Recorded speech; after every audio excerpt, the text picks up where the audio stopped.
শেখ, আমরা প্রশ্ন নিচ্ছি। আমাদেরকে সাদিয়া ইসলাম প্রশ্ন রেখেছেন, মামাতো বোনকে বিবাহ করা এটা ইসলামে জায়েজ কিনা?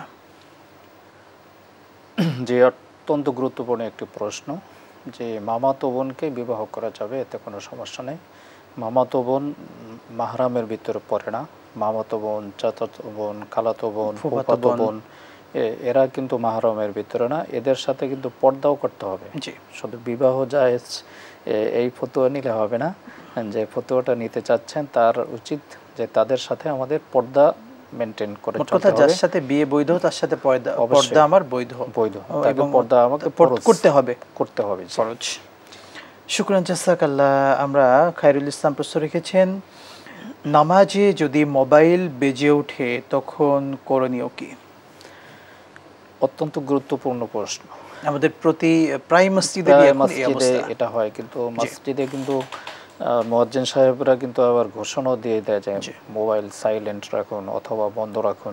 কিন্তু তারপরেও কিছু লোক আছে তাদের কিন্তু হুঁশ নেই। তারা সালাত পড়তে আসলো, সেখানে মোবাইল বেজে উঠলে তখন কিন্তু মানুষের একটা নামাজের যে মনোযোগ, খুজু কিন্তু চলে যায়।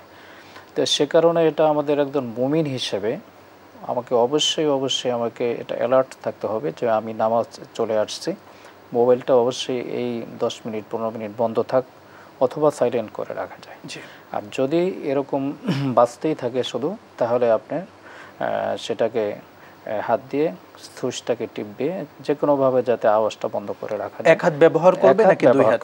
এক হাত ব্যবহার করবে, দুই হাত। এক হাত বাঁধা থাকবে, এক হাত বাঁধা থাকবে। সে এক হাত ব্যবহার করে এটাকে যেভাবে হোক সুইচটা অফ করে রাখবে, যাতে এটা আপনার যে রিংটোনটা যেন অন্যের নামাজে ক্ষতি না হয়, অর্থাৎ নামাজের খুজু যেন নষ্ট না হয়, নিজেরটাও যেন নষ্ট না হয়, অন্যদেরটাও যেন নষ্ট না হয়। যদি এমন হয় যে ফোনটা তার থেকে একটু দূরে আছে, নিচে রেখে নামাজ পড়ছে, ফোন বেজে উঠলো, প্রয়োজনে তিনি নামাজ ছেড়ে দিয়ে হলেও সেটাকে বন্ধ করবেন।